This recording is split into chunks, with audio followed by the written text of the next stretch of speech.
So why are there so many different views of Genesis? Most biblical scholars don't adopt that sort of literalistic interpretation of the opening chapter of Genesis. I immediately recognize these days have to be long time periods. So many different views. And so what's really important for the first 11 chapters of the book of Genesis, they're not going to answer all the questions we might have. They're not going to hold up under historical rigor. But I don't think that a 6,000-year-old universe can be harmonized with Genesis. There are multiple ways to put together Genesis and modern evolutionary science. So why are there so many different views of Genesis? I mean, you've got views like gap theory, theistic evolution, progressive creation, threshold evolution, day-age theory, local flood. I mean, so many different views about Genesis, particularly Genesis 1 to 11. Why are there so many?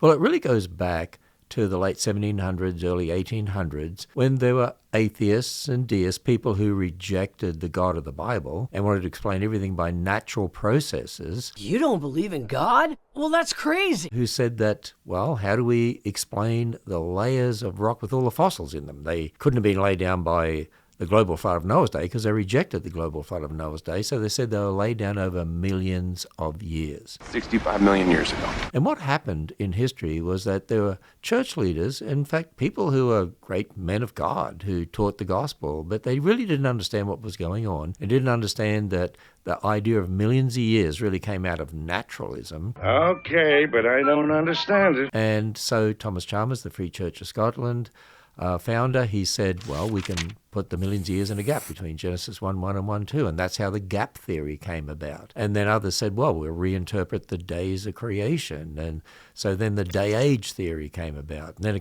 along comes a man called Charles Darwin who said, well, if you've got millions of years in geology, you can have millions of years in biology. We notice that animals change, which they do. Dogs change. They change into dogs. But you can have great variation within dogs because of all the information in the DNA. But he said, given enough time, one kind of animal will change into another. And he popularized his ideas of evolution. And there were church leaders that said, oh, we'll say God used evolution. Theistic evolution then became a position that many held. And then along came Sir Fred Hoyle coining the term the Big Bang. Then there were Christian leaders that said, oh, in the beginning God created. That's the Big Bang. And so we can add the Big Bang to the Bible. And by the way, you can't add the Big Bang to the Bible. It is based on naturalism for a start. So it's to explain the universe without God. And it has the stars first. And then it has the sun. And then the earth is a hot molten blob before it gets water. That is not how it happened. The Bible has the earth created first with water. It wasn't a hot molten blob, and the stars weren't made until day 4 anyway. But I look at all those and I say, do you realize all these different versions here, all these different views of Genesis, they all have one thing in common. You know what it is? All have one thing in common, trying to fit millions of years into the Bible. And then you've got death and disease before sin and so on when you believe that the fossils are laid down over millions of years. But they're taking something outside of Scripture and adding it into Scripture. People say to me, well, what's your view?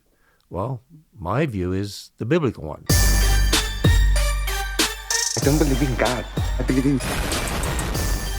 You don't believe the Bible? I do. You got a problem with that? Come on, make my day. In other words, I just take it as written. God created as Genesis teaches in 6 literal days. Hey, how do so many people come to different conclusions about the creation account as recorded in the book of Genesis? Well, it's simple. They're starting from the wrong place. When you begin with the right starting point, the truth about the creation account is clear. Watch this brief video to learn more.